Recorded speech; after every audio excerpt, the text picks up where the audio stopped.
नमस्कार विद्यार्थी मित्र मैत्रिणींनो, परिवर्तन कॉम्पिटिटिव्ह फोरमच्या आपल्या या यूट्यूब चॅनलवर आपल्या सगळ्यांचं स्वागत। विद्यार्थी मित्र मैत्रिणींनो, आपण करंट अफेअरची तयारी करतोय। राज्यसेवा पूर्व परीक्षा असेल किंवा कंबाईन ग्रुप बी आणि सी ची पूर्व किंवा मुख्य परीक्षा असेल तर त्या अनुषंगाने आणि त्यामध्ये महत्त्वाच्या विषयावरती डिस्कशन करतोय। सो आजचा आपला या व्हिडिओचा महत्त्वाचा विषय आहे तर तो म्हणजे राष्ट्रीय क्रीडा पुरस्कार 2024।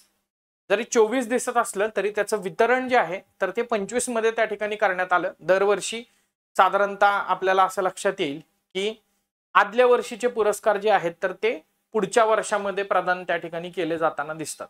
आणि आता हे पुरस्कार यावर्षी महत्त्वाचे का आहेत तर याच्या मागचं सर्वात महत्त्वाचं कारण म्हणजे ऑलिम्पिक आणि पॅराऑलिम्पिक झालेले आहेत आणि त्याच्यानंतर इथं जे वेगवेगळे पदक विजेते आहेत आणि अद्याप ज्यांना राष्ट्रीय क्रीडा पुरस्कार प्रदान करण्यात आलेले नव्हते किंवा आलेले होते पण सर्वोच्च स्तरावरचे नव्हते, तर अशा सगळ्यांना यावर्षी म्हणजेच 2024च्या राष्ट्रीय पुरस्कारामध्ये स्थान मिळालेलं आपल्याला दिसतं राष्ट्रीय क्रीडा पुरस्काराच्या बाबतीत। तर त्याच गोष्टींचा आढावा आपण परीक्षाभिमुख पद्धतीने आजच्या या व्हिडिओमध्ये घेण्याचा प्रयत्न करूया। नमस्कार विद्यार्थी मित्र मैत्रिणींनो, मी इंद्रजित यादव तुमचं पुन्हा एकदा आपल्या या परिवर्तन कॉम्पिटिटिव्ह फोरमच्या प्लॅटफॉर्मवर स्वागत करतो। सो डिस्कशनला आपण सुरुवात करूया। बेसिकली राष्ट्रीय क्रीडा पुरस्कारांचा जर आपण विचार केला तर या पुरस्काराचं वितरण दरवर्षी केलं जातं आणि क्रीडा पुरस्कारामध्ये जे खेळाडू वेगवेगळ्या स्तरावरती सर्वोच्च कामगिरी करतात तर त्या सर्वोच्च कामगिरीचा सन्मान करण्यासाठी हे पुरस्कार प्रदान केले जातात। पहिल्यांदा बघूयात या पुरस्काराची कॅटेगरी कोणकोणती आहे आणि नंतर मग 2024 मध्ये या कॅटेगरीमध्ये कोणाला पुरस्कार मिळालेले आहेत तर ते बघण्याचा प्रयत्न करूया। बघा, मेजर ध्यानचंद खेलरत्न पुरस्कार मागील 4 वर्षांमध्ये क्रीडा स्पर्धेत सर्वोत्तम कामगिरी करणाऱ्या खेळाडूला मेजर ध्यानचंद खेलरत्न पुरस्कार प्रदान केला जातो। याचं आधीचं नाव हे राजीव गांधी खेलरत्न पुरस्कार होतं, मात्र आता त्याचं नाव बदलून मेजर ध्यानचंद खेलरत्न पुरस्कार केलेलं आहे, हे लक्षात ठेवा। याच्यावरती सातत्याने प्रश्न येतो। नेक्स्ट आहे तो म्हणजे अर्जुन पुरस्कार। 4 वर्ष सातत्याने खेळामध्ये प्रावीण्यासह नेतृत्व गुण, खेळाडू वृत्ती आणि शिस्तीचं प्रदर्शन। आता तसं जर बघितलं ना तर हा सर्वोच्च पुरस्कार आहे बरं का, टॉपमोस्ट अवॉर्ड कशातला, क्रीडा क्षेत्रातला, मेजर ध्यानचंद, राईट। त्याच्यानंतर अर्जुन पुरस्कार एक कॅटेगरी आहे जीवन गौरवची, ही महत्वाची आहे, राईट। तर त्याच्यामध्ये आपल्या कारकिर्दीत ज्यांनी सातत्याने उल्लेखनीय कामगिरी केलेली आहेच, पण आपल्या क्रीडा प्रकारातून निवृत्ती घेतल्यानंतर पण जे खेळाला प्रोत्साहन देण्यासाठी काम करतायत त्याच्यासाठी त्या खेळाडूंचा सन्मान करण्यासाठी अर्जुन पुरस्कार जीवन गौरव हे प्रदान करण्यात येत आहेत। म्हणजे थोडक्यात काय तर क्रीडा क्षेत्रात तर दिलेलंच contribution, but after retirement still he or she is contributing for that particular sports, तर त्याच्यासाठी जीवन गौरव पुरस्कार आहे। त्यानंतर आहे द्रोणाचार्य, नावावरूनच लक्षात येईल की क्रीडा प्रशिक्षकांना हा द्रोणाचार्य पुरस्कार प्रदान करण्यात येतो। आणि शेवटचा मुद्दा आहे तो म्हणजे मौलाना अबुल कलाम आझाद करंडक। खेलो इंडिया युनिव्हर्सिटी गेम्स आहेत, तर ते युनिव्हर्सिटी गेम्स मध्ये महाराष्ट्रातल्या सगळे विद्यापीठ असतात आणि त्या विद्यापीठामध्ये ज्या विद्यापीठाला जनरल चॅम्पियनशिपची ट्रॉफी दिली जाते तर त्या ट्रॉफीचं नाव आहे मौलाना अबुल कलाम आझाद करंडक। सो जनरल चॅम्पियनशिप मिळवणाऱ्या विद्यापीठाला हा मौलाना अबुल कलाम आझाद करंडक प्रदान केला जातो। आता पुढच्या मुद्द्याकडे वळूयात, तो म्हणजे बघा 2 ऑलिम्पिक पदक विजेती नेमबाज मनू भाकर। मनू भाकरच्या बाबतीमध्ये काय आहे, एकाच ऑलिम्पिक मध्ये बघा एकाच ऑलिम्पिक मध्ये 2 पदकं मिळाली आहेत बरं का, आणि असं करणारी ती पहिली भारतीय खेळाडू ठरलेली आहे। पहिली महिला नव्हे मी म्हणत, पहिली भारतीय खेळाडू ठरलेली आहे बघा।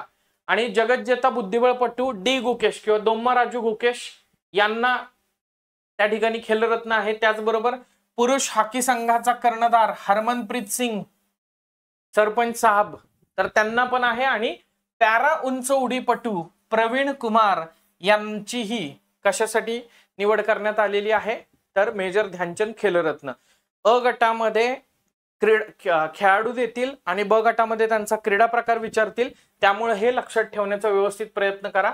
अर्जुन पुरस्काराचा जर विचार केला तर टोटल 32 खेळाडूंच्या अर्जुन पुरस्कारासाठी निवड करण्यात आलेली आहे आणि त्यापैकी 17 पॅरा खेळाडूंचा समावेश त्याच्यामध्ये आहे. आता हे बाय डिफॉल्ट महत्वाचंच होतं, कारण ह्याच्या माग ऑलिम्पिक आणि पॅरा ऑलिम्पिक गेम्स आहेत. पॅरा ऑलिम्पिक आणि ऑलिम्पिक आणि पॅरा ऑलिम्पिकच्या बाबतीमध्ये लक्षात घ्या, आपल्याला ऑलिम्पिक पेक्षा पॅरा ऑलिम्पिक मध्ये जास्त मेडल आहेत. आपण बॅच मध्ये पण त्याच्यावरती डिटेल डिस्कशन केलेलं आहे की त्या सगळ्यांवरती कसे प्रश्न येऊ शकतात आणि काय त्याच्यात लक्षात ठेवणं अपेक्षित आहे. राईट. सो जानेवारीमध्ये राष्ट्रपती भवनामध्ये एका कार्यक्रमामध्ये या खेळाडूंचा सन्मान करण्यात आला. बघा, डी गुकेश बुद्धिबळ, Harmanpreet Singh hockey, Praveen Kumar para athletics, Manu Bhaker नेमबाजी.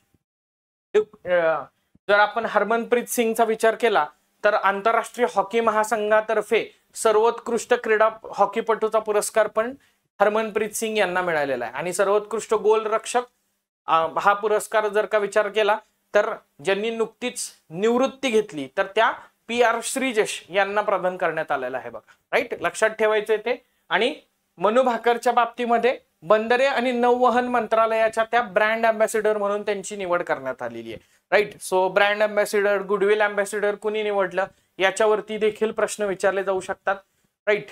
सो मनू भाकर जसं मगाशी सांगितलं की 22व्या वर्षी 2 पदकं एकाच ऑलिम्पिक मध्ये जिंकणारी स्वतंत्र भारतानंतरची पहिली खेळाडू आहे.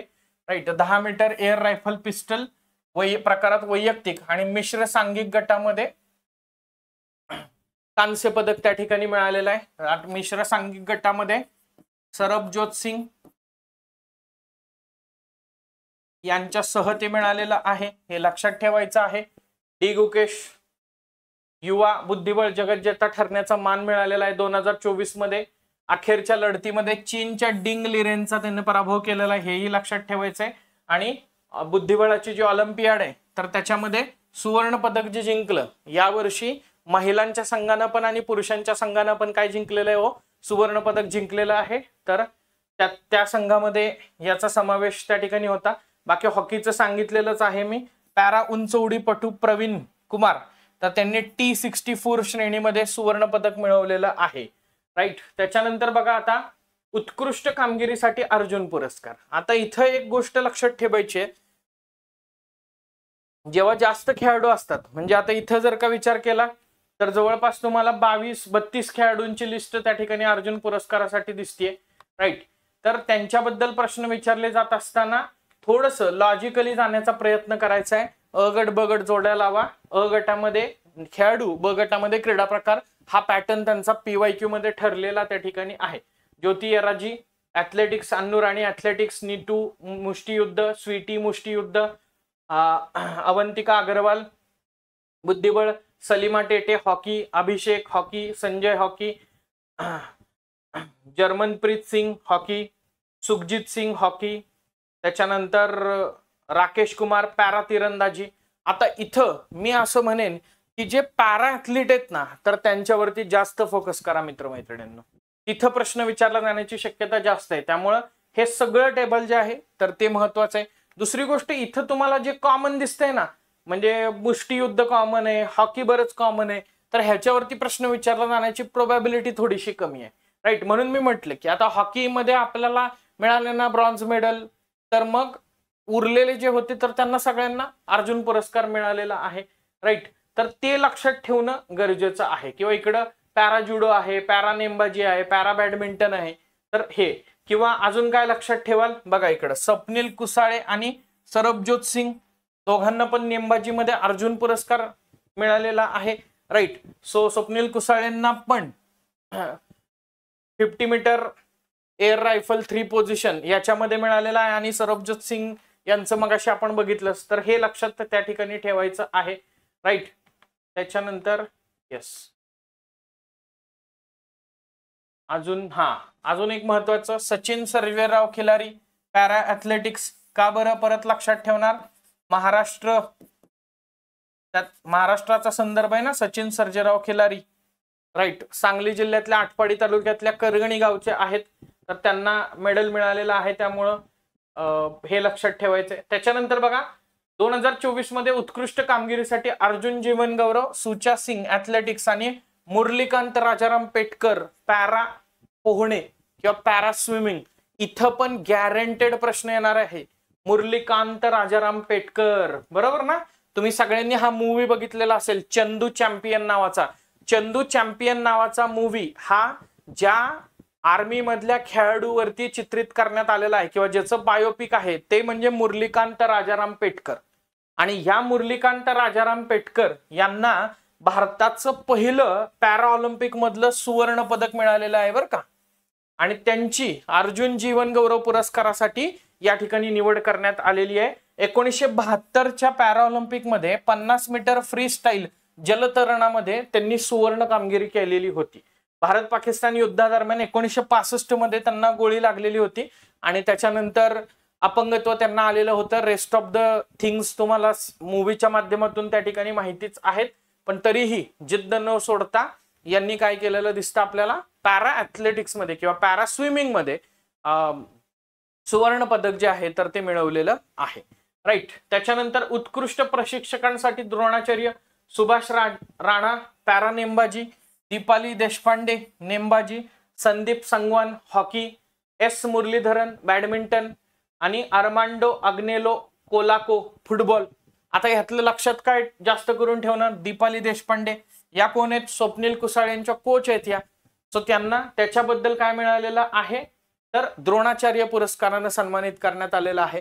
राष्ट्रीय खेल प्रोत्साहन पुरस्कार फिजिकल एज्युकेशन फाउंडेशन ऑफ इंडियाला मिळाला आहे.